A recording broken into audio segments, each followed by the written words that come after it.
Okay. I was just gonna ask, like, since we have this buffer zone, is there anything you want to talk about? You want to talk about the Super Bowl right quick We before the? can. We can. I mean, yeah. I mean, we started up. We started up the Twitch stream, and that's just so you know, one, so we can do the podcast on there and then post it to the YouTube page. But the other thing is so we get to have those conversations that are outside of what we're talking about. Yeah. So yeah, if you want to talk about the Super Bowl, let's fucking talk about the Super Bowl. I don't know what the line is. I think it was like 2 or 3. Are you asking? Are you about to ask me who I think is going to win? Yeah. Well, let's just go who straight up who you taking, and then we'll go like, you know, Vegas line. Uh, Taking Kansas City. I don't think you can bet against Mahomes. Yeah, me too. I mean, they So may I guess since lose, it's the underdog, then we're taking the line. Yeah. yeah. Now, like I said, the 49ers may win, but Patrick Mahomes has shown that he's hard to bet against. Look, I'm actively rooting for the 49ers, obviously. Just everything that's around the Chiefs, you know.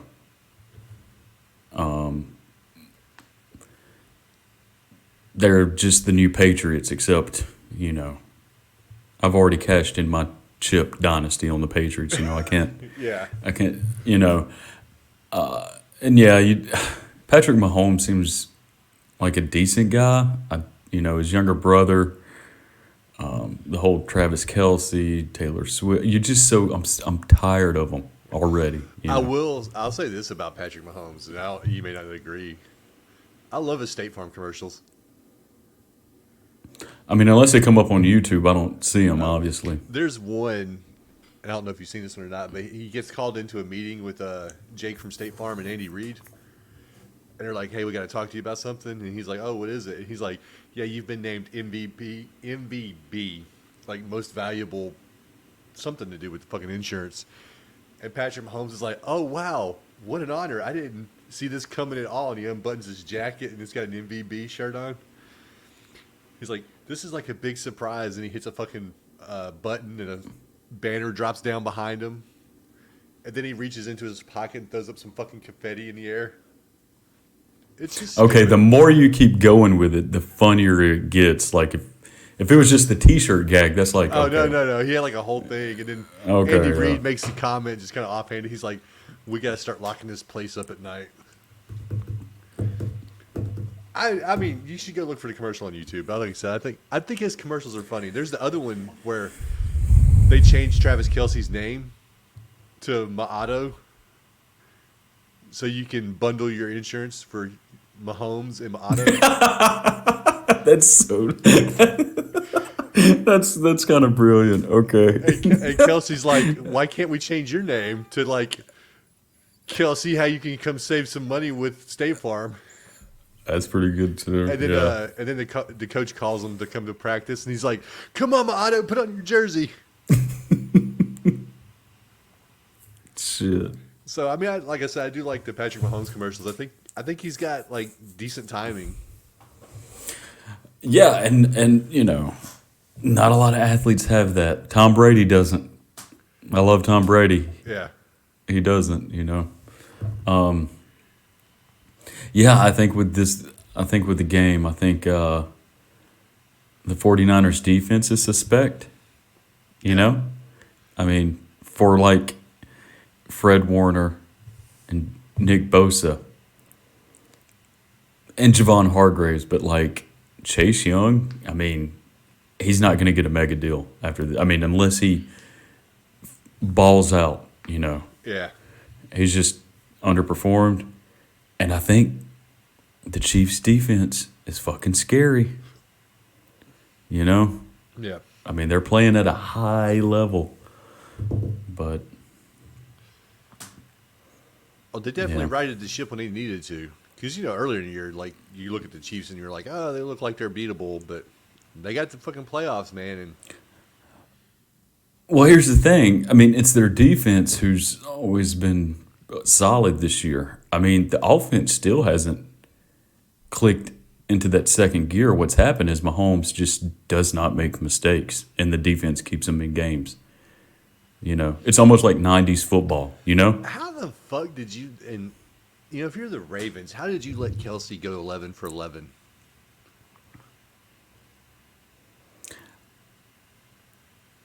Yeah, I have because they have like good cover linebackers, right?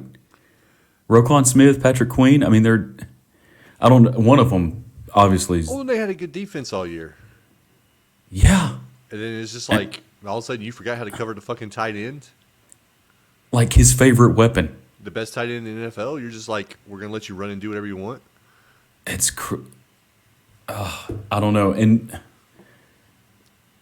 yeah, and then like the Chiefs' defense steps up and holds them to what 10 points? Yeah, Wasn't that score 17-10? yeah, it was 17-10, Yeah. I mean, I think, or did it jump up at the end? we both think it was 17-10, so it's probably that. Or we're both just wrong, which is possible. Highly unlikely. Highly unlikely. Highly unlikely. Yeah. Oh, So man. look, we might as look. There's I don't know. We both like. I'm pulling for the Niners. I think the Chiefs would win. So, what was your opinion of Lake Mungo? Because we watched it this morning. Well, hold on. This morning for me. Before we talk about Lake Mungo, we'll say this. Did you see where Patrick Mahomes' dad got busted for a DUI in Tyler? Yeah. Oh, was it in Tyler? Yeah. Does he still live there? I guess they still live out in White House. I did. I knew he got busted for a DUI. I didn't. I thought it was in like Vegas or Baltimore partying. It was in fucking Tyler, Texas. I'm surprised they popped him with a DUI. I'm shocked. Okay. Yeah. Yep. Yeah, so Lake Mungo, it's all right. It wasn't as scary as I thought it was going to be. Yeah. Same. Same. I knew it was going to be a paced movie. I mean, it scared the shit out of Chris, but Yeah. He doesn't like jump scares, so like the whole time we watched the Hell House movies, yeah. he was just like, "No, bro, no, I hate jump scares." So y'all watched all of them. Yeah. How was the third one? The third one leans into the clowns, right? One of them does. There's either 3 or 4 of them. There's 4 of them. Okay, the last one leans into the clowns, I think. The last one's at a different location. Because at the end of the third one, they burn the Abaddon Hotel. Abaddon, yeah. But so this ends up being like a bigger house, and the fourth one was all right, I guess. The third one pissed me off. I mean, are you worried about spoilers?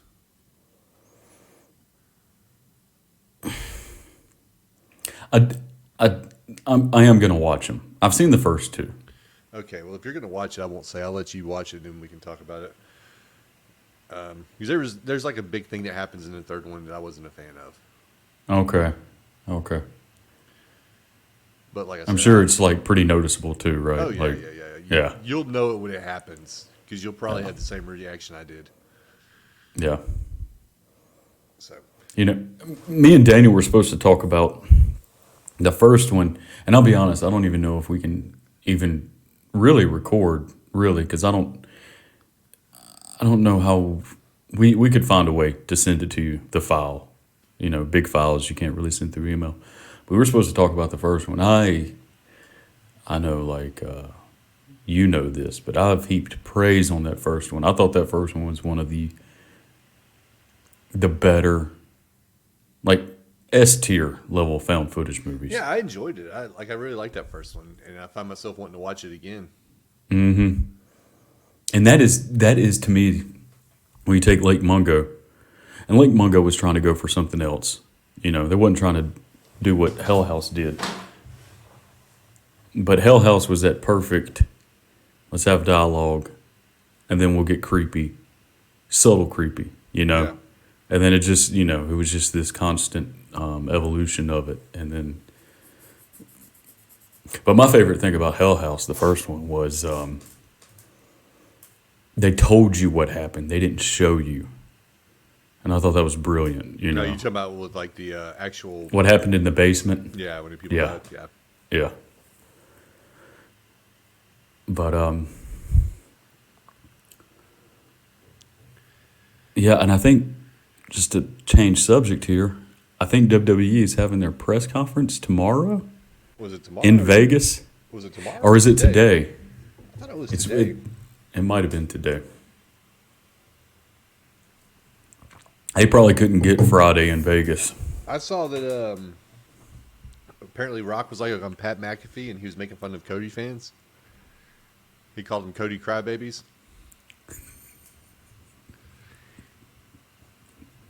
Hey, look, I don't like The Rock. I also don't care for Cody, so I'm just grabbing my popcorn and just enjoying this. Like, Yeah. I could give a fuck who headlines WrestleMania. I just love the turmoil, and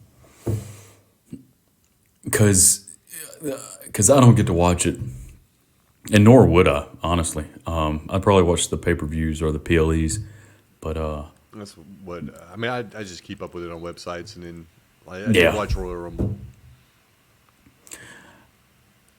on Peacock. Me and Chris watched Okay. it. Okay, well, maybe I need to talk to you off mic about hooking a Oh. brother up. I like how you're like, I need to talk to you off mic about this, but I'm going to spell it out for everybody. Yeah, maybe they don't need to know your login information, but I keep up with it through podcasts, and Cody has only been pinned one time since he's been back. Really? Yeah, and it was the WrestleMania 39 loss. So I mean, it's basically he's Hogan. Or Roman. Down to the blonde hair. Yeah. I didn't realize that. Now look, that's not coming from me. That's what this guy says, and they watch all of it. Well, it's in probably the accurate PLEs. because when you talk about it, I don't know of a match that he's lost other when they lost the tag team titles. And I don't think that was him that got pinned. He's beaten Rollins 3 times. Yeah, that was when he first came back. That's still like one of your top stars eating Yeah. a pin 3 times though.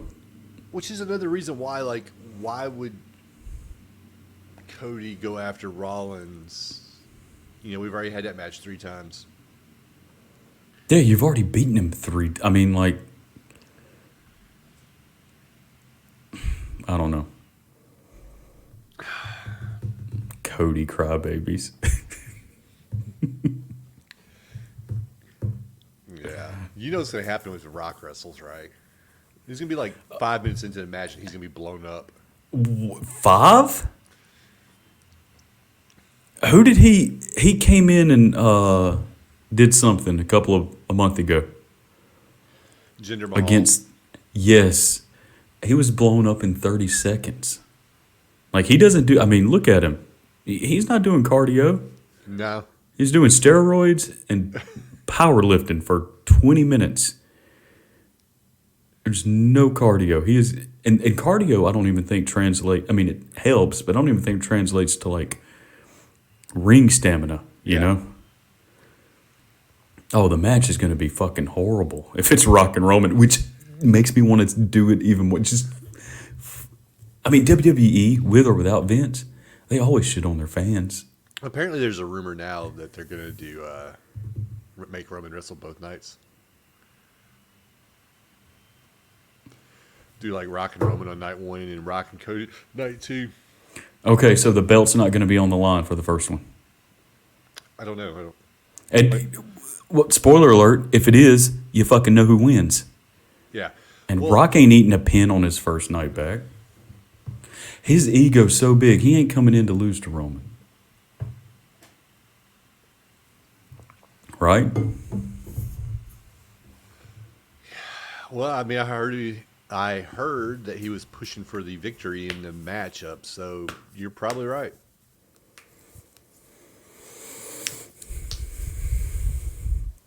Yeah.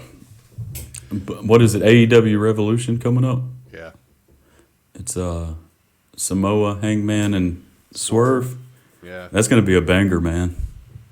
Yeah. They said that match last night between Swerve and Hangman was really good. Yeah, did Hangman get his win back? No, it went to a time limit draw. That's why it's a 3-way. Okay. Yeah. I hope Samoa retains. I know look, Swerve's got plenty of years left, you know. Let Samoa have his time in the sun. He won't though. Swerve will win, I think. You think so? Yeah, they're building him up. And I think but that's the thing though, man. Like, well, no. Since MJF like got double crossed by Adam Cole, he's gonna come back a babyface. So he takes care of Adam Cole when he comes back, and then he goes after Swerve. Bam. Just predicted it. Because Swerve's a heel, right? Yeah. A pretty good heel. Yeah. Yeah. I think wasn't he? I gotta look it up now. Did you ever watch Lucha Underground? No, I was living over here. There was no way to watch it.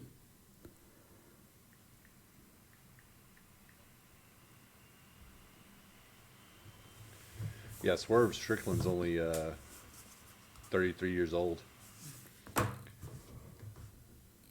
Samoa Joe's got to be what, like 44, 45? Oh, he was in the. I didn't know Swerve Strickland was in the United States Army Reserve.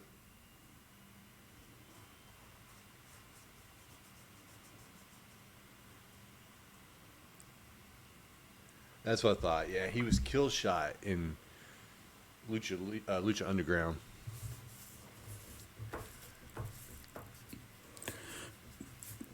Did he have a... He wore a mask over there, I believe. Yeah, okay, yeah. All right. You about ready to talk about the Beast Within? Yeah, let's do it. So glad you took notes. Yeah, well... I have Wikipedia pulled up, but... I have Wikipedia also. Well, let me fix this. Let me pull it up on my phone just so I can... All right. Welcome to Very Unreasonable Things. I'm Billy Bone, and joining me is Josh Lindsay. Happy Cicada Day. No shit. So, today we're going to be talking about The Beast Within. We're starting a new little block, me and Josh are. And we're doing 3 movies that are based in states. It was a list that Josh found on Reddit, and I'll let him tell you about it. So go ahead. Oh, yeah, it was just like the best horror movies from each state. And, you know, like, obviously I wanted to do Mississippi. It was a movie I'd never even heard of before. And, yeah, I chose it. And despite what Bone says, I'm glad I did choose it because I don't know. This is one of those. It's not a slasher, but it came right at this horror peak of this time period, and it's interesting. We'll talk about it, but the special effects are something to behold in this one. Yeah. Yeah. Okay. The the Beast Within though had a budget of $5 million, made a box office of 7.7 million. Directed by Felipe Mora, starring Ronnie Cox, BB Besh, Paul Clemens. And the name that stood out for me. Normally, I don't bring this up when we go through the basics of the movie or anything like that. But it was the story and the screenplays by Tom Holland, and not Spider-Man Tom Holland. So don't be like Tom Holland wasn't alive. And I know you wouldn't, Josh. I know you know who I'm talking about. But I'm talking about for the casual fan that may recognize the name. This isn't the same Tom Holland. This Tom Holland did a lot of work in the '80s and is responsible, for some pretty memorable movies. Yeah, pretty iconic for the 80s. Yeah. And apparently this, like they bought the rights to a book that wasn't even finished. They just had the title. And then whatever the novel was, Tom Holland went and finished it up. And I don't even know if the two are the same. So there is a novel that I think the author finally did finish it. I think whoever wrote the novel was going through like a divorce, and Edward Levy, but he went and finished it. But It says the screenplay has very little resemblance to the novel. That's what I thought. And one of the things that got me excited about it, because I wanted to watch it, and I knew we'd probably eventually get to cover it, is if you look at the poster, I'm like, oh, this is a werewolf movie. Exactly. I've got that in my fucking notes. Yeah, and the title, The Beast Within. Yeah. And I can't, I watched this today. I don't even know about what time in the movie. Maybe the first 30 minutes, I'm like, oh, this isn't a werewolf movie. Actually, it's deeper. It's deeper in that movie. It's deeper in the movie. Then I realized, oh, this isn't werewolves. Yeah, because the first time you see the creature, it's so dark. Yeah, this whole movie's entirely too fucking dark, and you can't see shit. And that's it. I got that in my notes too. Like, it's the first note I wrote down. Movie is dark as fuck. Yeah. But the first time you see the creature, you're still kind of like, okay, yeah, this could be a werewolf, because you can't see him because of how dark it is. You just see like a silhouette. It's so funny that you say that, because the movie opens with this Ronnie Cox and his wife. They're trying to get to Jackson, Mississippi, and they pass the road. So, and Ronnie Cox, instead of gently braking, turning around like a sane person, he decides to fucking Fast and Furious it and just fucking just cut a donut in the middle of the highway. His fucking rim comes off, or his hubcap, and so he goes back to the gas station where the movie opens in just like 5 seconds. So he's like, I'm gonna walk back, stay in the car.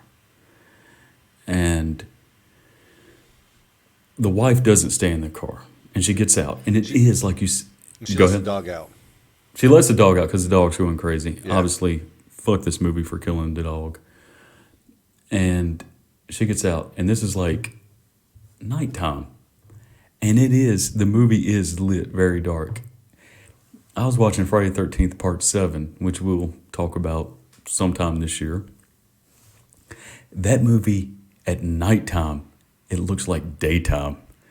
Like you see these people running in the woods, and it is bright as fuck.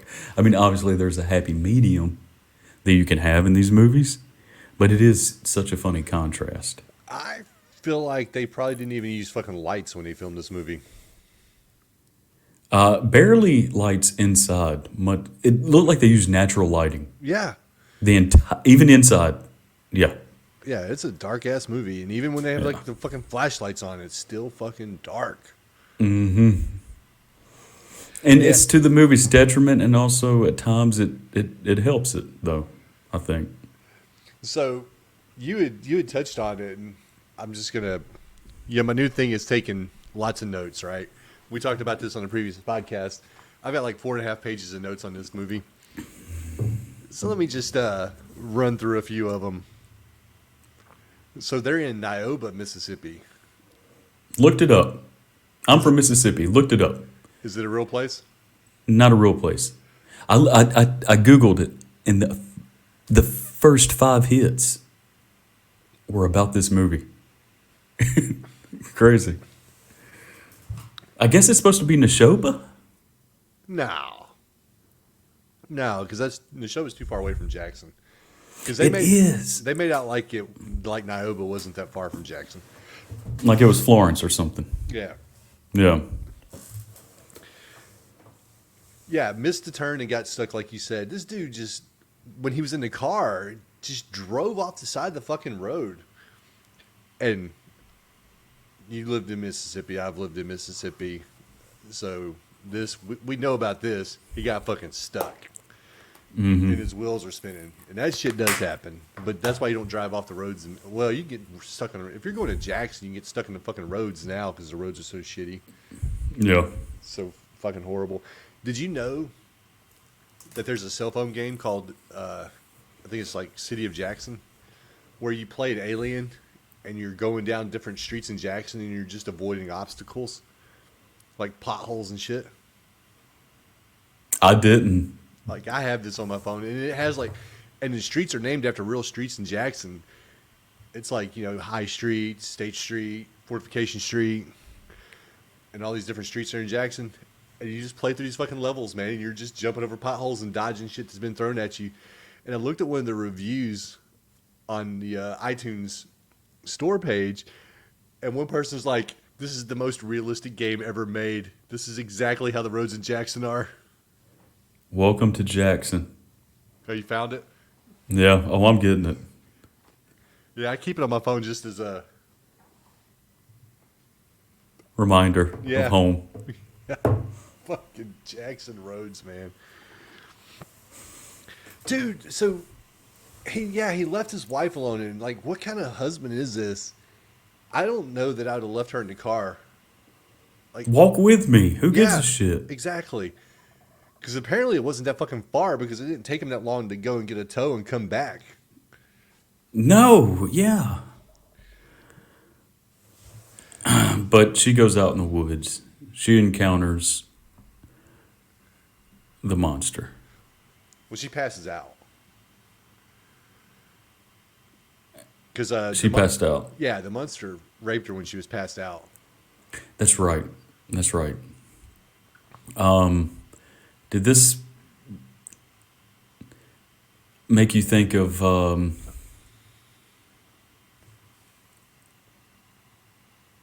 we covered it, me and you. Maybe if you give me a description. It's about the sea monsters Oh, who he love moves from the women. deep. Yes. A little bit like that. No, it didn't, because the humanoids from the deep actually attacked women that were awake. And Yeah, that's true. And they had That's true. nimble hands that could claw through a man when it swiped at his chest, but when it was time to swipe at a woman, it just took the clothes off. Yeah, he knew what he was doing. Yeah, so I mean, no, it didn't remind me of that. Like this thing is just pawing at this woman and trying to rip her clothes off and stuff, and nah, he doesn't have the grace that the humanoids from the deep had. Who made that? It was a Corman movie. He produced Yes. it, but it had a female Yes. director. Yeah. Because she got mad when he went back and added some more violence and nudity to the movie. That's right. It Yeah. wasn't like Humanoids from the Deep was a long movie. But we're not talking about Humanoids from the Deep. We'll get off on a tangent and we'll just fucking ramble on. That's what we do here. Yeah, well, Take we're a left ramblers. turn and see where it goes. Yeah, we'll find our way back eventually. The movie jumps forward 17 years. And we're at a hospital where the son, whose name was Michael. Yeah, it took me a while to catch his name. But yeah, Michael's in a hospital and he's sick and they think he's dying. And then you find out that the son was born. Oh, I was waiting on you. It was making a lot of noise when you picked it up. I should have muted it. Sorry. Yeah. The son is the product of that rape. Like the dad loves him like his own son, which is cool. Like it's nice to see that, because a lot of times you get these movies where like the parent might be like resentful of the kid because it's not his, but this dad's like all in for his son. And to the point that he doesn't even want to tell the doctors that it's like not legitimately his son. Well, that's sort of the backbone of the movie because the parents do love him, and like what starts this off is they're trying to find a way to save him. Yeah. So you obviously Ronnie Cox being a loving father, it's integral to the story. Here's the thing, though, like they had to have known. I mean, unless she was a philanderer, like why are you having this baby? Yeah. Like, what are we doing? I know it's Mississippi and, the dreaded A word ain't taking place. But goddamn. Abort this fucking locust. Right? Jesus. Oh, man. And making that comment, I got that note later on in the movie, and I guess we can fucking talk about it now. Because we hit on it briefly at the beginning of the movie, or when we first started talking about it, how we both thought it was a werewolf movie. Because I'm like you, I thought it was a werewolf movie. The fucking movie poster, the title of the movie, the fact that they show the full moon in the sky like 3 times. Opening credits. Yeah. Yeah. Like, I'm thinking it's a fucking werewolf movie, and it's not. Apparently, it's a movie about fucking cicadas. Yeah. Where's cicadas? Yeah. And look, I'm going to go ahead and say it now because I don't want to forget, but like Cronenberg watched this movie. And Cronenberg took notes. And if you watch The Fly, you can tell like the gradual transformation, the actual transformation, and at the very end that we'll eventually get to was very reminiscent of The Fly. I don't know the last time. I haven't seen The Fly in forever, but I know the beats. Yeah. That's one movie it's kind of hard for me to watch. It's just that body horror that just gets under my skin. Yeah. Like most Cronenberg, but that one in particular. But yeah, and and we'll eventually talk about The Howling, An American Werewolf in London. Your favorite movie, An American Werewolf in Paris. Yeah. It's a bold take you have there. Shit, that's bold like take. 7 stars. I wish I had 2 hands to give it 2 I know. thumbs up. But it's one thing to see a transformation of a werewolf. It's not gross. If I told you somebody's going to turn into a human cicada, you're like, okay. It's fucking gross. It's Yeah. But okay, yeah. So their son's experiencing, he turns 17. I guess that's like puberty, or it's when the cicada sheds her skin. I didn't do any research on cicadas. Well, you didn't know you were going to have to until later in the movie. I had time before this podcast, though, to look it up. Oh, well, you should have. Like, I watched the movie right before we started recording, so I didn't have time to look it up. But, dude, how fucking Mississippi is that, though? Like, it's like, we're going to make a horror movie. What are we going to make it on? We're going to make it on, like, werewolves? We're going to make it on vampires? Or we're going to do, like, a masked killer? No, we're going to do cicadas. We feel like that is an untapped resource. And we're just going to drill in on it. And we're going to be at the forefront of the cicada movement. I mean, look, they could have went with catfish, mosquitoes. No shit. Water moccasins. Right? And you're like, no. Those options just No. don't fucking measure up to cicadas. Oh my god. Fucking hell, man. So the son is having dreams of a house with something in the cellar. And you don't know it here because you don't see it until later, but this is the beginning, I guess, of Of a bigger story. the Billy persona emerging from Michael. Mm-hmm. Like you said, the cicada coming out of its fucking shell or cocoon or whatever it's called, and you get this personality that's emerging, and it's weird because it's not really explained, like how it's happening. Like the movie just does. The stuff. movie has it has an interesting editing choices here, and I found out after I watched the movie that they had cut like so much from this movie that because you watch it till the end, you're like, this kind of doesn't make fucking sense. Yeah. And there was dialogue that they cut out that would explain what the fuck is happening, but they cut it out. And so you're watching this, and like you said, he goes up to this cellar, and he's banging on it and whatever. Well, come to find out, we learn what that is down there.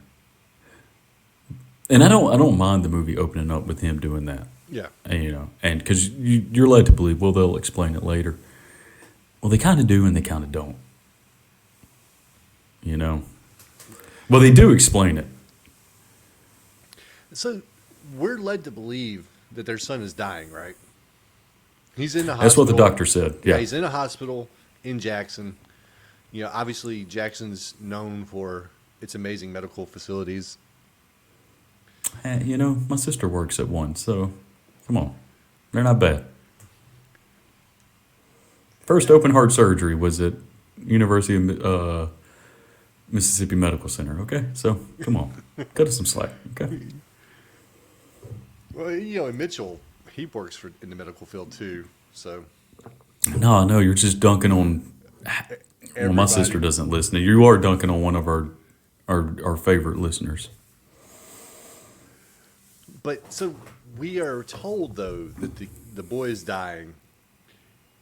And their response to that is like, well, let's take him out of this hospital in Jackson, where they do have better facilities, and let's take him to fucking Nioba, a town with 1,200 people. If that much. Well, maybe there was a sign. There was a sign that showed, I think it was either 1,200 or 1,600, but it wasn't very many people. That was the cicada population. And here's another thing about this movie, because maybe they said that. I didn't catch it. So they were in Jackson, and he had this one doctor.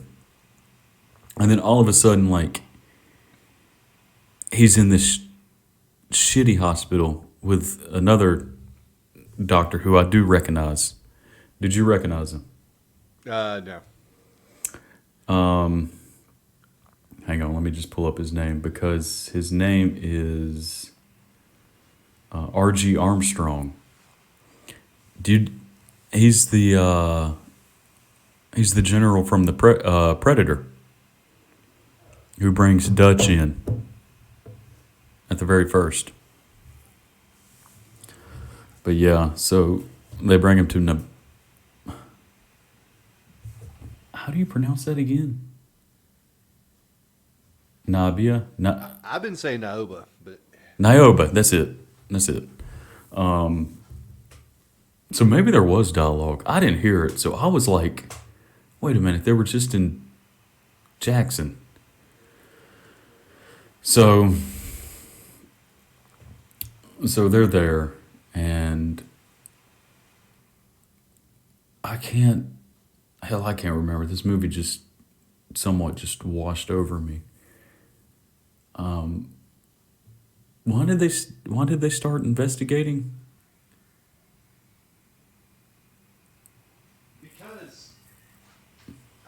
went back to it because that was where she'd gotten raped and the boy was conceived, and so they were trying to track down the father. I thought, or they were trying to track down information about the father that could help in some way with their son's illness. And Okay, because I wasn't sure if that was the reason or not. But I mean, they start sleuthing in yeah, this small town. and the town's covering something up. Like nobody wants to talk about anything. But then you come to find out though that apparently the town's made of one fucking family. It's pretty much it, yeah. Because nobody else is introduced besides, It's the Kerwins. yeah. Like everybody gets killed. I think it was everybody that got killed in the movie was related to the Kerwins. I may be wrong. But I know there was a lot of Kerwins that died. Their last name may not be Kerwin. Because Amanda, her father, her last name was Platt, but he's a Kerwin. And He's a Kerwin. But not all the Kerwins died. He ended up killing his best friend, we learned. Well, Billy's best friend. Billy. Not who Michael. Plays no. The cicada. But yeah. But Billy plays an integral part in this story that is not really, again, fleshed out. Yeah, so we get to the first night, and he leaves the hospital. Like he goes out, and he drives off the road after escaping from the hospital. First time driver. Yeah. Drives like his daddy. Or his stepdaddy. And who did the son go to talk to, or who was he talking to? Because I got it in my notes. It's like, who is the son talking to? Well, the wife, the dad ends up going to talk to the judge, who looks like David Byrne. And the wife goes to talk to the newspaper editor, I guess, or somebody fucking with the newspaper. It's the newspaper editor. So the Judge Kerwin, and that's who the one person went to talk to, and then the editor of the paper is Edwin Kerwin. Okay. And she, I don't know, this motherfucker's obsessed with lunchtime. Oh yeah, he's like I told you lunch.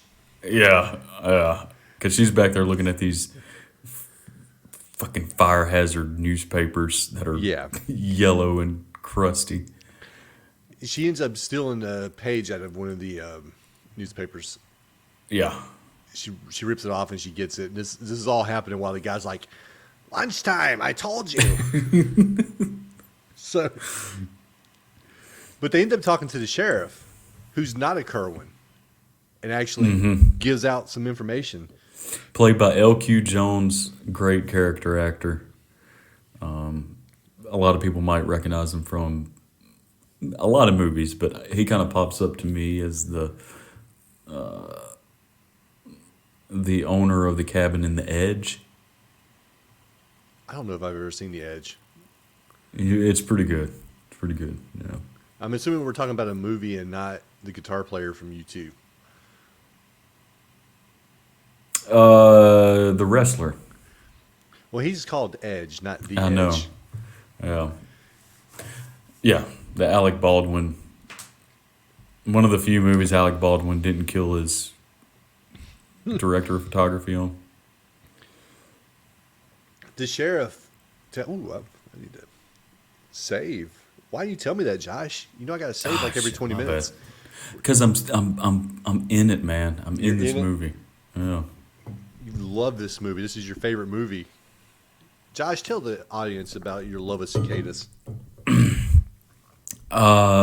This is my favorite movie about a person transforming into a cicada. Hands down. The sheriff tells him about Lionel, how Lionel's corpse was found, how it was ripped apart. Okay, good thought. Thank you, Josh. Wait a minute, which one was Lionel? Lionel was the person that died a while back. He was God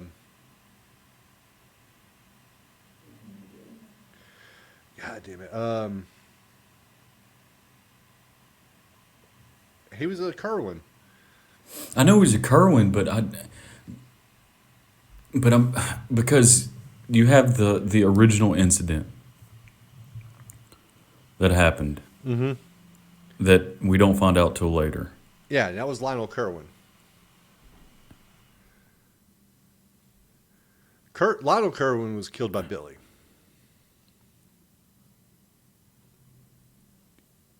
In the past. Was he? Because the newspaper article that they take is about a murder that happened. Okay, look, the guy comes home, catches his wife in a tryst with another man. Yeah. He kills the wife, locks the man downstairs. It was Lionel Kerwin who caught them. Yeah. But he's Amanda's dad, I thought. No, Amanda's dad is oh my God. Hold on. Because his last name is Platt. I'm looking. His name is Horace. Horace Platt. Okay, I'm gonna need you to I start. gotta taking watch notes. this movie again. I gotta watch this movie again. Ooh, that's a tough draw. Yeah.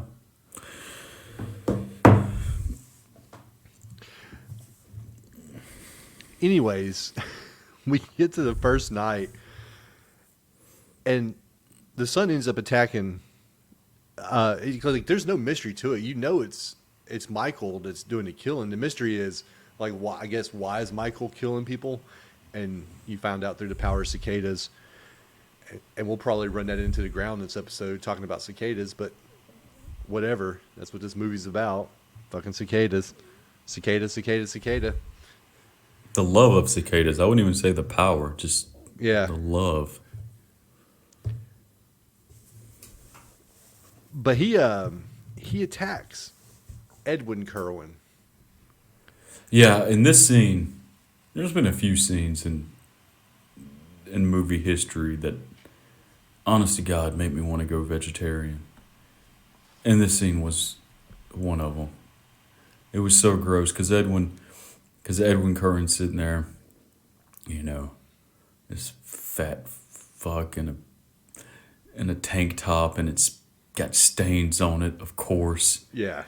And he's complaining about something. Michael comes to the door. He thinks it's his delivery boy, like fucking, you know, Uber Eats in 1980. And he brings. Apparently, the delivery boy had been there. He had dropped it off. Michael brings it in. And here's where I thought that this guy had the creature underneath his house, and he was feeding it raw meat. Because he takes out just this raw fucking meat. Yeah. And it's so gross. And he starts beating it. And what does he put in the middle of it? Because he makes a hole in the middle of this fucking gross shit. I can't remember what he puts in the meat. I know he did. He put something on it. He's like, how to make it last longer. Yeah. And so he deserved to die. And then when Michael kills him, this fucking disgusting raw meat just goes everywhere. It's on his foot. It's so bad. Look, when Michael brings the groceries into the house, did you see when? It just has nothing to do with anything. I just thought it was funny. Like when he's getting the money out to pay him, and he's counting it, he just kind of turns his back to him and has it close to his chest. Yeah. He tells him he can keep the change. Yeah, like the rest of it's for you. It was probably like 13 cents. No shit. Yeah. But oh, go ahead. No, I was just gonna say. So Michael kills him, and we Bites get our his throat. first bites his throat. Not a bad kill. If you can see it. Yeah, yeah. I mean, it's dark, but this movie didn't skimp on like special effects. No, you just can't see him because No, they skimped on lights. They didn't yeah, I was gonna skimp on say the special the effects. money that went to special effects came from the lighting budget apparently. Yeah, yeah. The lighting budget, the lighting guy probably got caught sleeping with You Felipe Mora's you're wife or somebody. you're more into all the nuts and bolts than I am of movies. When I say that, I'm talking about like all the different people that are involved in it. You go deeper than I do. So what I'm gonna need you to do is go back through the credits and see if there's anybody even credited for running the lights. Because I'd be willing to bet that there's no lighting assistant. Look, I bet you there is, and I bet he won Oscars later on. Right. I can almost guarantee it. I took everything I learned from doing the Beast Within. Roger Deakins probably studied underneath him. Michael ends up collapsing outside of Amanda's house. That's today. I was going through it before we started recording, and I'm trying to go through like the plot points of this movie so I could talk about it. And I I totally forgot how Michael met Amanda. Yeah, but it was just a random occurrence, but maybe not so random. But yeah, and she takes him back to the hospital. Yeah, and then the doctor's like, "Oh, he needs rest." And because what else could it be? Yeah, he just needs rest. But anyways, Well, yeah, he's at Hospital Naboo. They don't Naboo. fucking they don't. They're not looking into anything. It's like, yeah, we found some blood around his mouth. Fucking rest up, son. Right? We just assume this is your blood. Michael ends up going to Amanda's house to thank her, and he's like, "Aren't you going to invite me in?" And she's like, "Oh, my pa doesn't like strangers in the house." And she's like, "Well, how about you come outside?" And she immediately falls for Michael with all his smooth talking. And they go to Black Pine Bog, which is full of briars. Yeah, and I guess this is like the 1 month of winter in Mississippi, even in 1980. Yeah. 2 months. 2 months. So it's winter time, and I would have loved if they would have went in the summertime, and we just see some because this is all shot in Mississippi. Yeah. And I got that in my notes too. You can tell it's Mississippi. Like if you've Yeah. ever been to Mississippi, you can tell this is Mississippi. Oh yeah, that storefronts and In the town square. Nanawoya, yeah, Naboo, Nanawoya, Nabia, Nioba. Nabhole. Nabhole. What is it? Nioba. Nioba. It looks like Lena. It does. It looks like fucking Lena, and then only 3 people are gonna get that. But yeah, The 3 people that live in Lena. yeah, that have driven by it. But I would have loved some like nature shots of like water moccasins. I know. That's what I was thinking too. Like Or- because somebody goes out there later. He does. And you know for a fact they didn't have a snake wrangler out there. No. So yeah, go just wade through this bog area with a nest of fucking cottonmouths. That or like a fucking alligator or something. Or an alligator, shit, yeah. Wow. Pretty brave. But yeah, it's so funny too, because like I guess this was written by people that obviously aren't familiar with Mississippi. But this movie was shot in 1980, okay? And I know the rest of the world thinks we're slack-jawed yokels, And this movie doesn't really portray Mississippians in a bad light, except for this girl calling her dad Pa in 1980. Like, this is Depression era Mississippi. My pa is about to be home. Like, have you ever heard that? Anybody call their dad Pa? No. No, we say Papa. I mean, I did. And I know, well, I know that like people say daddy also in Mississippi, because that's how my dad and my uncle referred to granddaddy. Yeah, Was his yeah. daddy? I don't. Yeah, that I don't think that's weird. Well, no, Pa. I was just saying that would have been a more Yes. Accurate. accurate, way to refer to the dad is if you called him daddy, because like Yeah. people in Mississippi do call that their dad. Yeah. Not Pa. My Pa is going to be home. You Pa, here, come get some dinner, Pa. here's a little heads up. If you are in Mississippi Pa. in 2023 and you see somebody call their dad Pa, he hits them. Just assume that. Just like the Pa in this movie, you can tell he's abusive toward. Like, there's things going on in this movie and that I'm not fond of. I mean, I don't think it's like a big spoiler. I wasn't too thrilled with this movie, but I will say this for the actress playing the daughter, she does present herself as being scared of her Pa. Like you can kind Yeah. of see it in her emotions and stuff. Like, so I think she did a good job.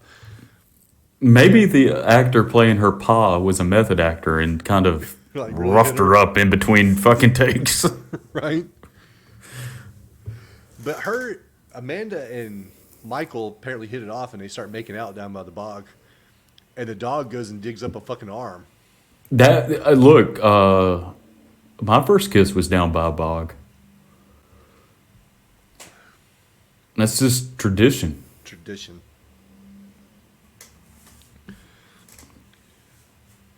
Yeah, he brings an arm, and then all of a sudden we get fucking John Wayne Gacy's basement out here by the bog. 30-something bodies. Yeah. And you meet Amanda's abusive father also, who at this point we don't have the name for. It's later on that I get it. Yeah, and as soon as you meet him, you're like, I know for me, I'm like, oh yeah, I'm a big fan of this guy. Yeah. He's got his shit together. One thing the movie does, and we didn't touch on it because we talked about the first night, but the movie specifically tells you it's the first night because now Yeah. we're coming up to night 2, and it's got a little words on the screen says the second night. I like that. I like that little addition. And on the second night, they find bones. They find a skull and a rib cage. And they're like, the bones have been gnawed on. Which, once again, kind of leads you to think werewolf. Because, dogs Yeah. gnaw on bones, wolves gnaw on bones. Because you know what I've never heard a about cicada doesn't do? Yeah, gnaw on bones. They don't eat meat. Or human flesh, It's so odd the more you think about it. Yeah, and then it is, yeah, because like I said, everything just points towards something else. But we're gonna really lean into this cicada thing in a little bit. So they think that one of these bones that they find in the swamp belongs to somebody that had died previously. And they're like, no, there's no way. Like, she was buried. And he's like, no. I recognize this fucking femur from the metal plate I put on it so it could go into her hip.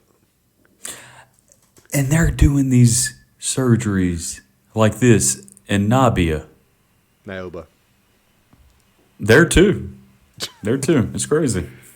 Like, they're doing these major medical surgeries in Naboa. Yeah. Nabia. Which doesn't make any fucking sense. No. Especially if apparently Jackson's just down the road. Go to one of the hospitals there. Go to fucking Baptist or UMC. You're just letting the fucking local town doctor, like you said, perform a major fucking surgery. Wild. But yeah, so he recognizes the Can I ask let me ask you a question before we move Okay. on? Because I'm just, I'm not a medical magician or anything. And this is where we need Mitchell at. We need him on here right now to actually answer this question for us because you're probably not going to be able to answer it either.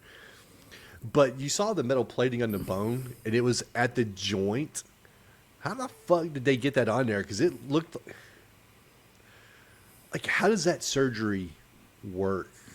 Do they like cut the leg open and kind of like pull the bone away from the hip and form this piece of metal around the joint? No, I have no idea. Like, Mitchell, when you listen to this episode, we're going to need you to drop a comment and explain that to us because we don't know. yeah, I mean, I don't even. The movie doesn't even. I don't think the movie cares. Well, I Either thought way. about it when I was watching it. I'm just like, how did they do that? Yeah. Because you can't just like hammer the metal into place inside the fucking leg. I don't even know where this was located at. Was it her hip? Yeah. Yeah. I don't know. But obviously, it's all this is a plot device to where they know this victim, and we don't waste any time like doing DNA tests, which they didn't even have back then. So fucking whatever. Yeah. But they know, and then they go to the morgue To talk to Dexter where we meet Ward. another fucking Kerwin, or somebody in cahoots with the fucking Kerwins. Yep. And he is the most unhelpful person in this fucking movie. Oh, he's so creepy too. Like just his whole everything about him, his aesthetic, his look. Well, you find out that he's extorting the judge. I don't think, is he a Kerwin? No, but he's in cahoots. Yeah, he's taking money from him because he makes a comment about more money. Yeah, the cops are on me. Yep. And this is also where we first start seeing like, is Michael possessed? Because once again, I'm still under the fucking impression it's a werewolf movie. And then it turns out that like you see Michael, and in my notes, this is literally what it says, word for word. Is Michael possessed? Question mark. By someone named Billy. Because now we're starting to hear the word Billy drop a few times in dialogue. Yeah, and at this moment, yeah, I'm still thinking werewolf. Like, because Michael hasn't transformed yet. Yeah,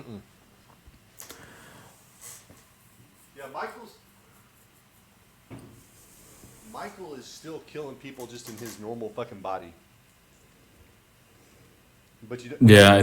we don't know why. Yeah. No, and the next one will be the morgue worker.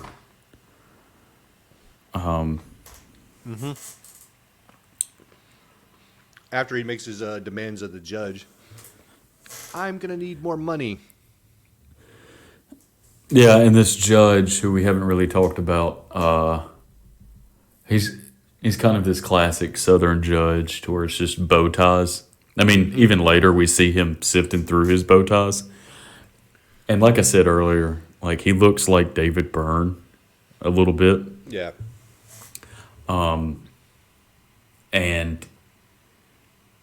this movie does something that I wish more movies would do.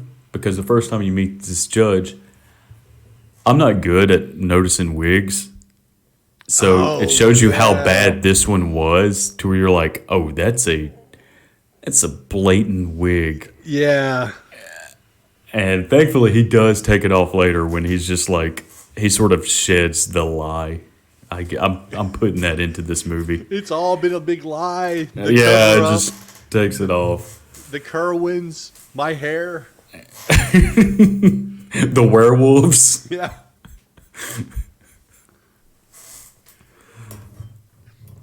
Dude, yeah. So they go to they go and they dig up the coffin of the woman that they saw the hip bone of, or not hip bone, but like leg bone of.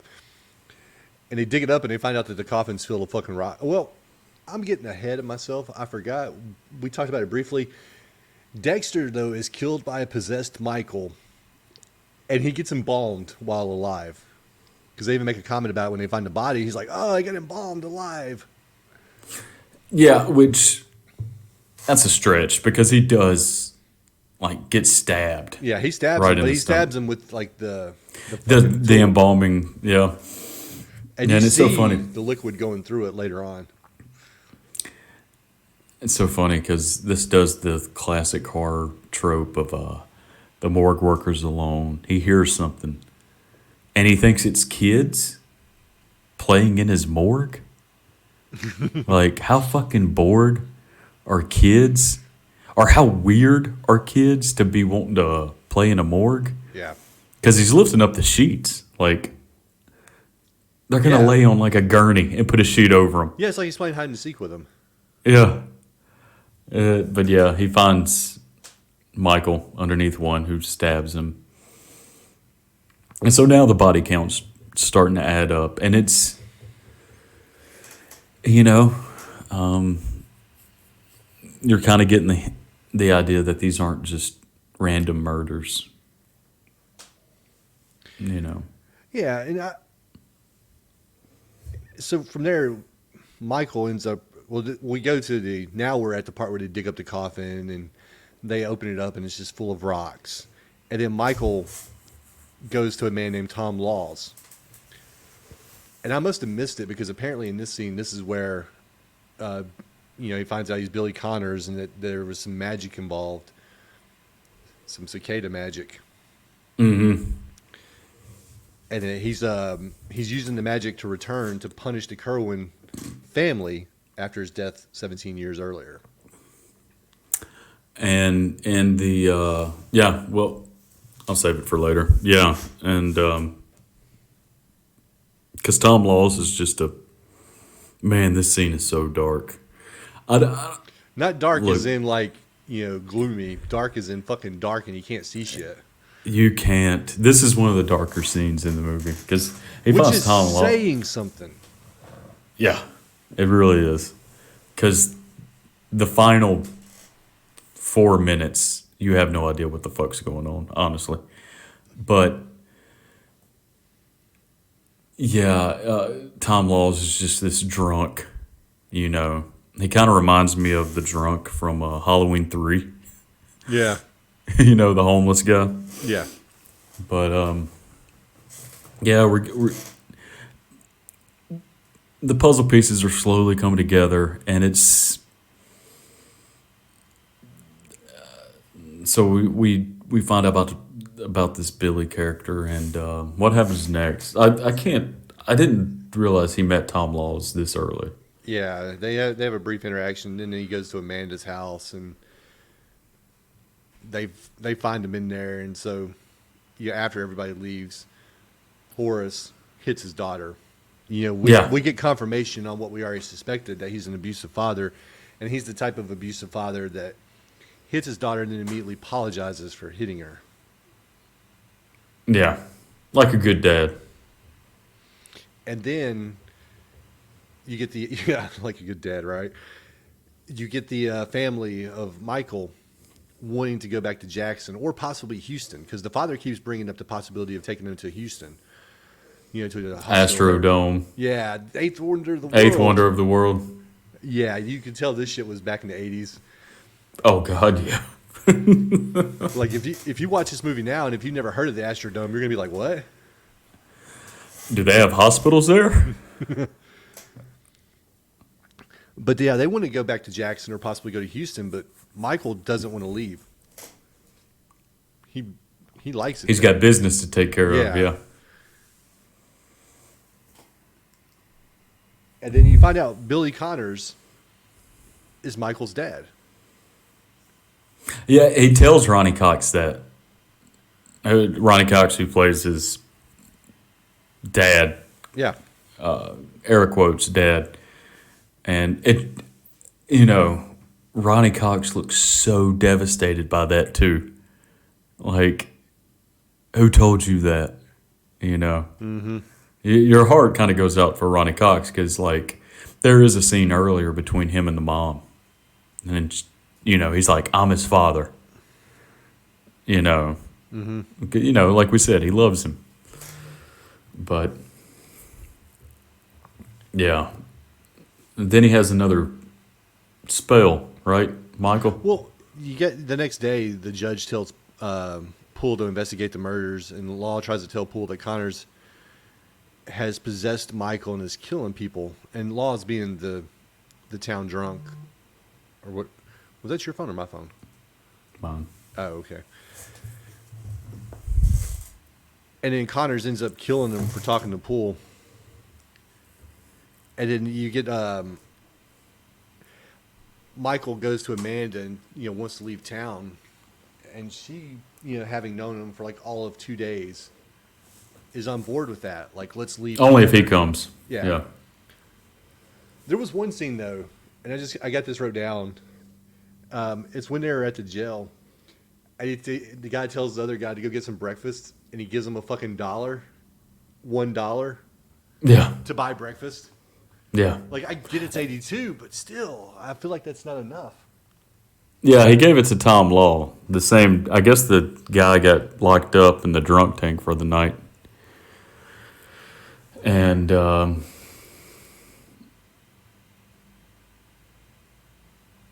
yeah, I don't know what's going on, listeners. Bone has gotten up numerous times throughout this recording. And I get if you have to pee. Like, trust me, I get that. But he's just randomly gotten up like 4 times, just left. So it's just me and you, listener. I hope your day was good. My day was okay. Nothing special. I'm back, baby. Yes, I did have to use the bathroom, and yeah, you see, it's not so easy just to vamp, as you call it, where you just keep on talking while the other person's gone, because usually it's you doing it to me, not the other way around. And you've been a rock today, though, man. I'm surprised. Like, look at you haven't moved none. I know. Well, I'm not partaking in this episode. You're not drinking tonight? No. No, okay.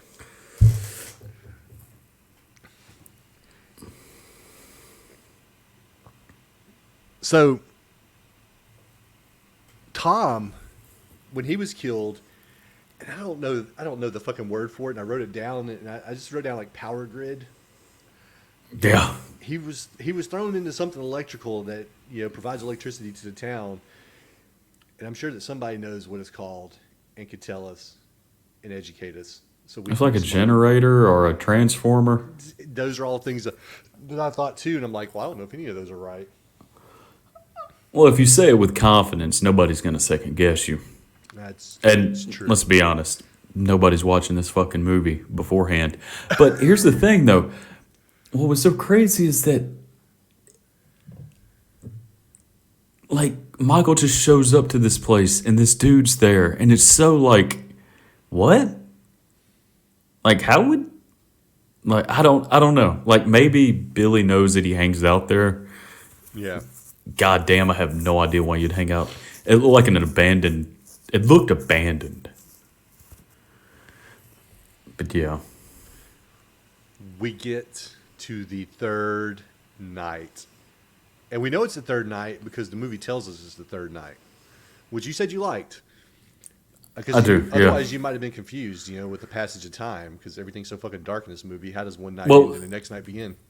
Well, it is a movie that's based in phases, obviously. Which still leans into the fucking werewolf aspect of it that's not in this movie. I know. And we find out that Michael's killing Kerwins, though. We find out, we still don't really know why, but we know he's killing Kerwins. And then we find out that Amanda's a Kerwin. Mm-hmm. And this is where it finally dawns on me. I thought this might be a werewolf movie, but apparently it's cicadas. And,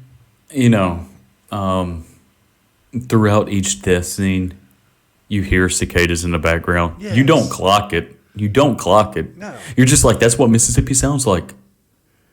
you know, they Until, just picked up the noise from outside. right? Like, But once you figure it out, though, that's all you fucking notice is the sound of the cicadas.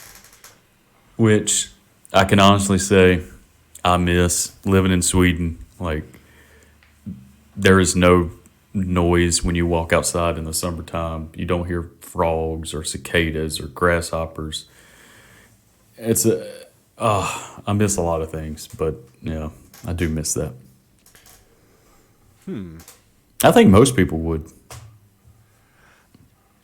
I don't. Well, you still get them in Texas, don't you? I live in the city. Well, yeah, but I'm just saying, like, you live in the city, but like, What I get is the sound of somebody above me walking through their apartment, which I've grown accustomed to now. It doesn't bother me. My previous neighbor that lived above me had they had really heavy feet. They walk like you walk. And if y'all ever heard Josh walk, Josh is a heavy-footed person. I take my shoes off now when I go inside, He's so like- I'm like a ninja. He's like, you're like, this has got to be somebody that's powerful, like just at the top of the business world or something. Just the way he walks in there with this fucking authority. Then you're like, oh shit, Josh, you're so amazing. Just all because of the way he walks. I do nothing else in my life with confidence besides walk. And even then, it's like an insecure walk. I just like to stomp. Yeah. I don't really, like I said, I get where you're coming from on that because, you know, it's home and you miss it. And you're just like, man, I just give anything to, like, I find myself being nostalgic too about, you know, things from my childhood. And I'm like, man, I wish I could go back to that time, like when we lived in North Carolina, when we lived in Asheville, and just like how much fun it was there, you know, as a kid. I find myself longing for that, you know, as a 44-year-old man. Oh, I'm nostalgic about a lot of things, but I wouldn't say like hearing the sound of like nature. For me, it doesn't fall under nostalgia. It's just it's like comforting, you know. I got you. We get to the third night and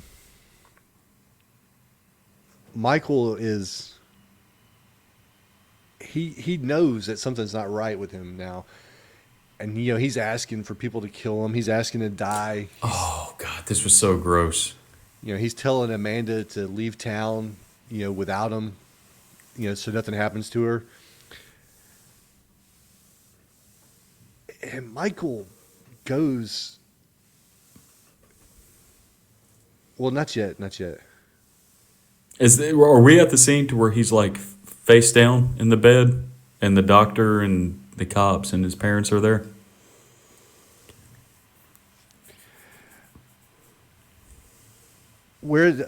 Hold on.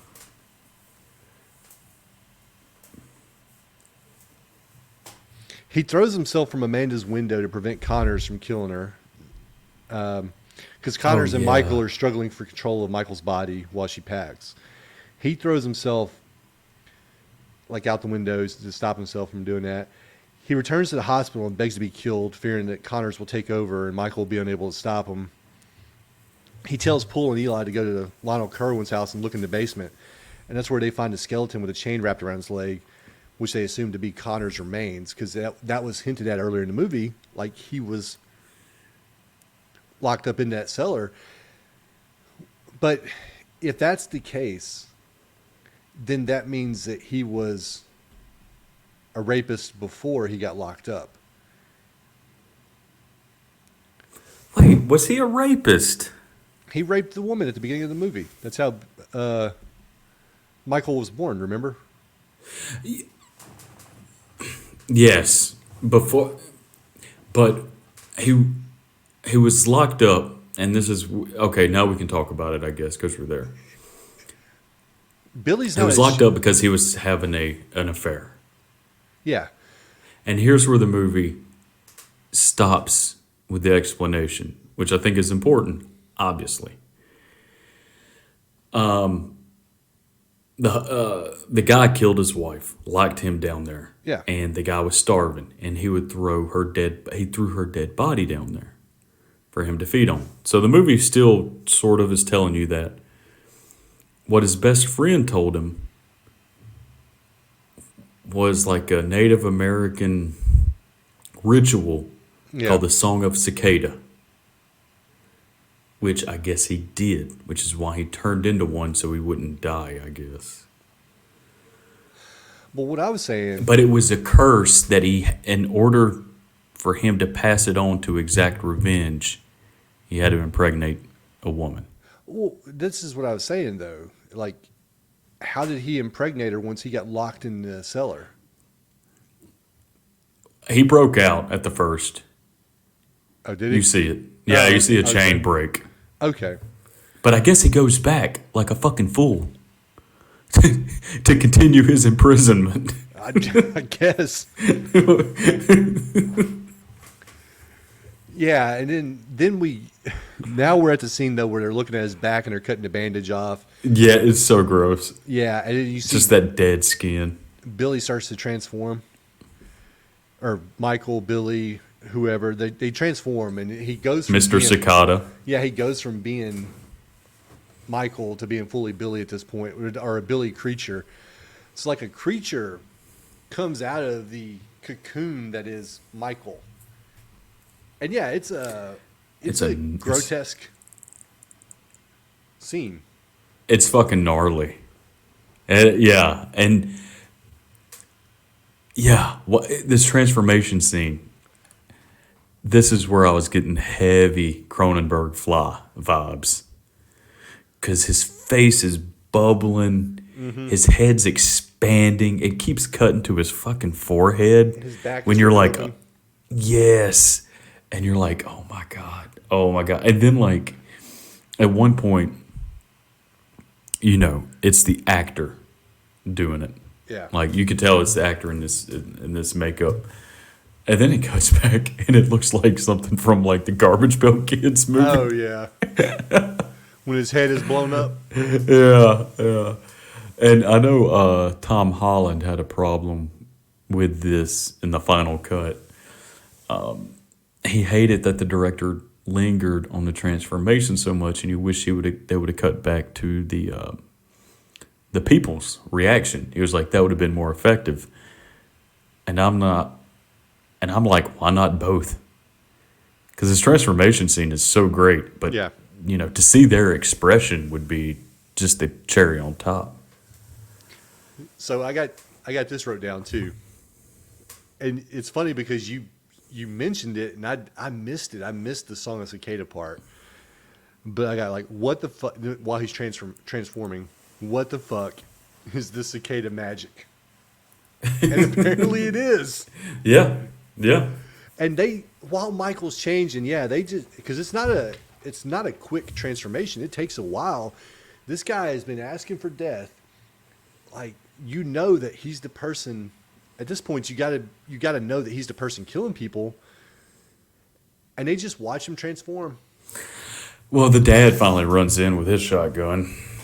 Yeah, The finally. dad and the judge, and they're looking to kill him. And classic movie moment. I love it. To where everybody's just frozen. Even the guy with the gun. But he does shoot him. He does. He shoots him in the chest. Yeah. Which does nothing. Yeah, bullets are no match for cicada magic. I mean, everybody knows that. I mean, that's his fucking fault. So do you think, because I got this wrote down too, and then I made the comment, only in Mississippi could a horror movie be about cicadas. Like all the stuff that, could have been done, Mississippi is like, no, give us cicadas. I know. I mean, and then like, okay, you have, Washington, D.C., they have The Exorcist. Texas Chainsaw Massacre. Illinois, Halloween. North Dakota, Leprechaun, the classic. Mississippi, we got cicadas. Yeah. Like, we can't even get that right, you know? Yeah. Jesus. And then yeah, this is where we get the judge losing his fucking. Well, he kills Horace, but then the judge loses his fucking hair, and all of a sudden he is smooth as a cue ball. Yeah, that's it. Hey, that's a nice looking bald head. Yeah. Very nice. And then we get this fucking scene where they just start shooting windows out, and it reminded me. And we used to do this a lot on this podcast, and we've kind of backed off of it a little bit, where we would link everything to the fucking Simpsons. But you remember the episode of The Simpsons where I think it was Homer the Vigilante, where they were trying to catch the cat burglar, and they all started carrying guns. Keep going. And then like one of the guns just goes off randomly in the house, and then all of a sudden everybody's shooting a gun inside the house. That's what this reminded me of. One gun goes off, and all of a sudden everybody's shooting fucking guns.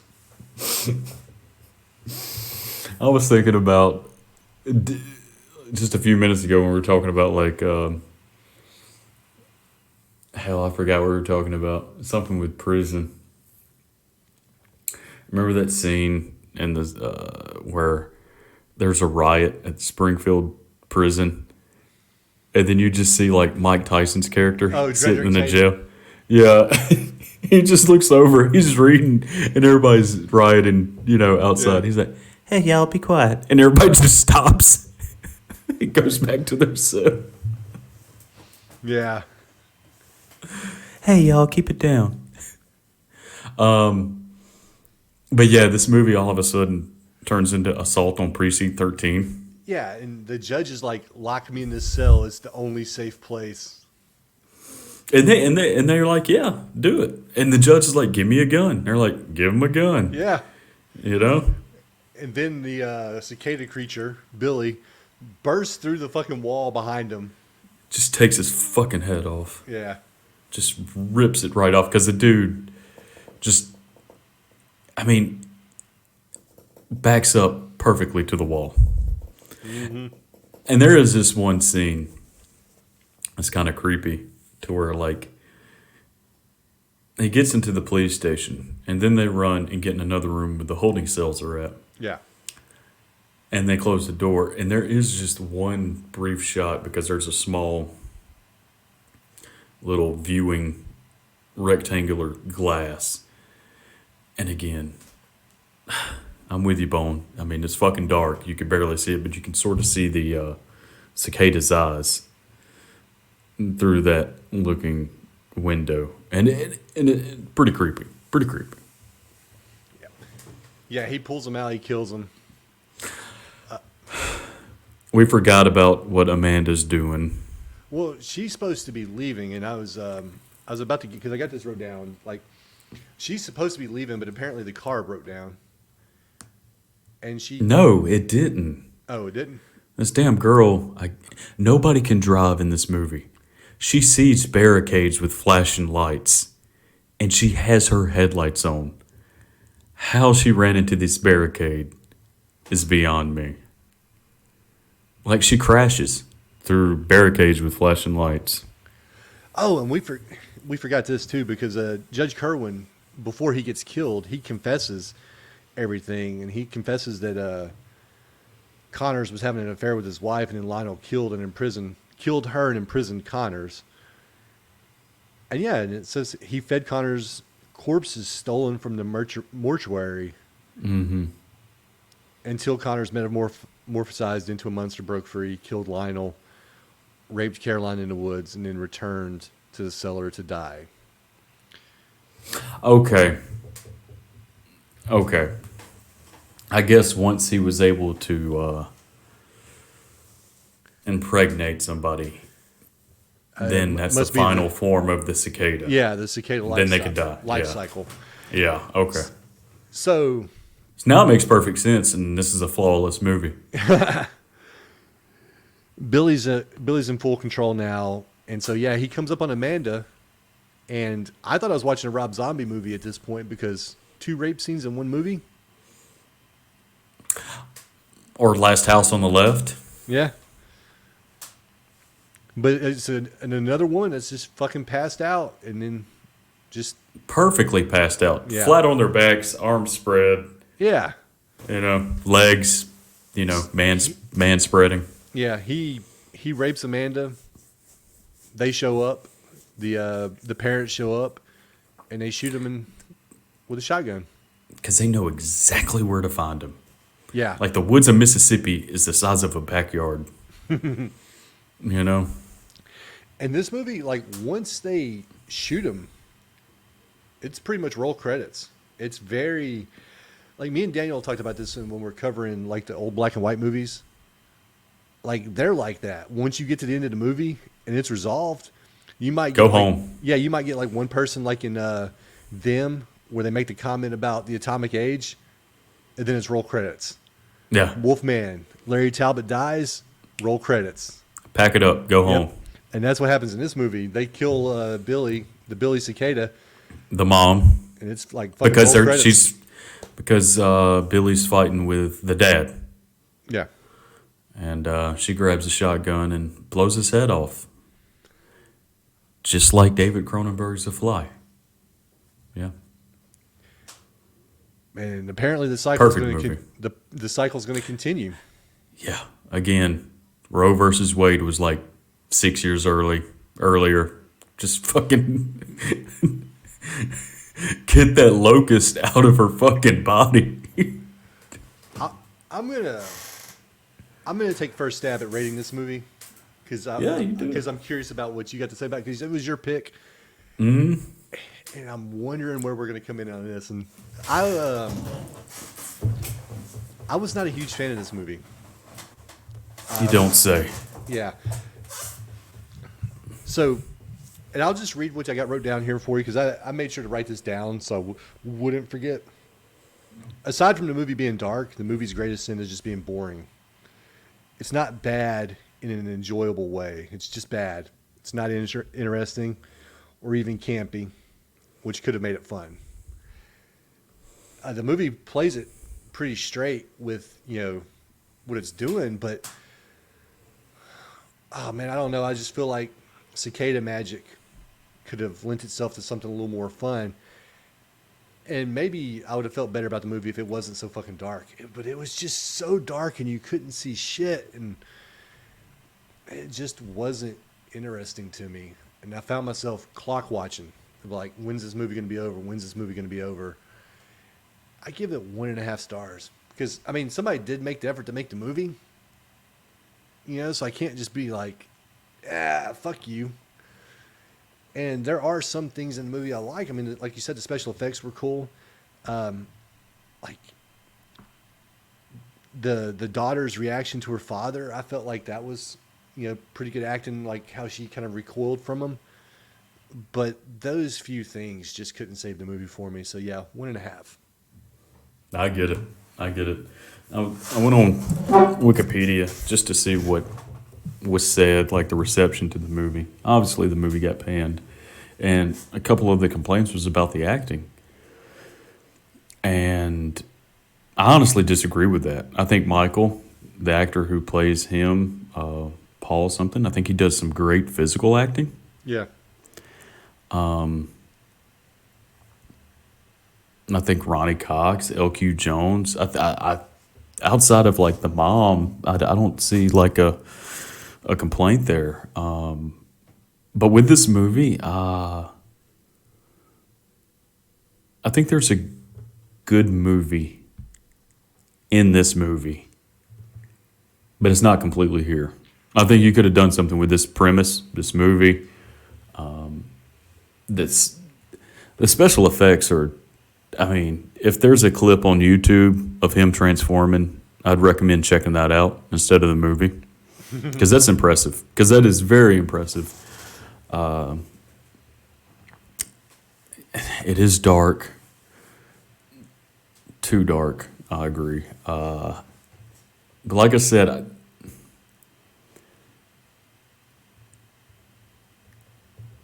somewhere within the folds of this movie, there is a good movie that's dying to come out, but it's not completely here. I do give it 2 stars though. Okay, so we're not that far off. No, I figured we were going to be further apart, and I figured this is going to be one of the rare instances where you liked something and I didn't, because usually it's the other way around. I'll like something like Black Phone, and you'll just be like, "Fuck that movie." Jesus. And I thought this was going to be our moment here, where you're like 3 stars, and I'm like, "Fuck that! This movie sucks." No. I mean, you can't. They cut out too much. It's too dark. It's just not coherent enough. I know that Tom Holland has come out and said, because I saw this in when I was doing a little bit of research on it, he was interested in remaking it because he felt like the original movie left out, elements. Yeah, like I said, they cut out like the Yeah. song of cicadas, and all that. And there's something here, though. Somebody could come back and do a low budget attempt at this again. Yeah. But no, it's not here. I wished it was, since this is representing Mississippi. Yeah. And normally when we get to the end of an episode like this, we kind of know what our next episode's going to be. Except I don't know. I still haven't picked a movie yet. So I can't even be like, well, hey, maybe the next movie will be better. Because I don't even know what the next movie's going to be. Well, it can't be too much worse, I guess. No. There was that one. Oh my God. What state was it? Fuck.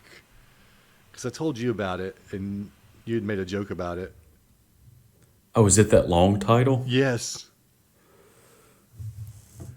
It's like a 5-word fucking movie title. God, I wish I still had it pulled up, man.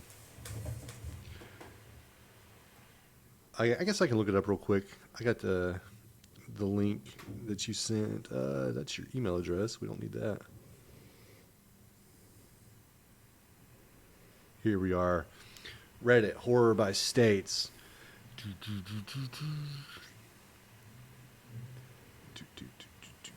Here we go. It's Montana.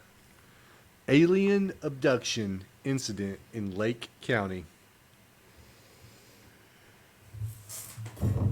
Part of me wishes I could find it. Let me see.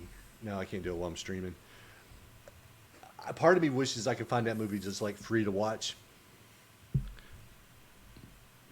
Just because I've never heard of it, and if there's a movie on this Say list, the name again. Alien abduction in Lake County. Here we go.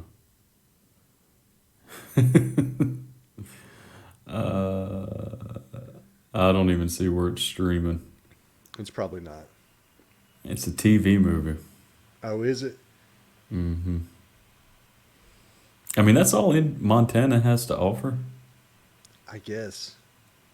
There's got to be another one.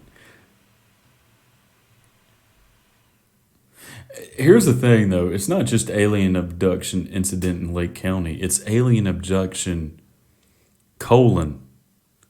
incident in Lake County, which makes me think there's a couple of alien abduction movies. Yeah, 1998. Oh my God. I know a movie I could choose. And I'm not gonna lie, it would strictly be To Fuck With You. And that'd be The Beyond. Yeah, I know. That face just made it all worth it. I know. Eye trauma. Jesus. Don't do that. I'm not. I may choose The Witch. I don't know. That's a big one. Well, I gotta check and see if Daniel was interested in talking about that one. That's a big one. That's like one of the best horror movies to come out in the past decade. Yeah, I enjoyed The Witch. Oh yeah, I mean, it's, yeah, it's like a borderline masterpiece. Yeah, fucking Dude, so that was The Beast Within. Neither of us liked it. So there you go. yeah. I, a lot of times when we talk about movies that aren't necessarily great, we'll still be like, yeah, I'd recommend watching it, but I would go ahead and tell you I wouldn't recommend watching this. You could pass on this one. No, go to the YouTube transformation scene. That's all you need. Yep. But anyways, that's it for this episode. We'll be back next time. We appreciate everybody for listening, and we'll see you later. Cicada later. I don't know. Oh, I got it though. It's in there. I didn't want to. Are we still on Twitch? Yeah, hold on, let me end it. All right, everybody on Twitch, thank you for watching. We'll see you next time.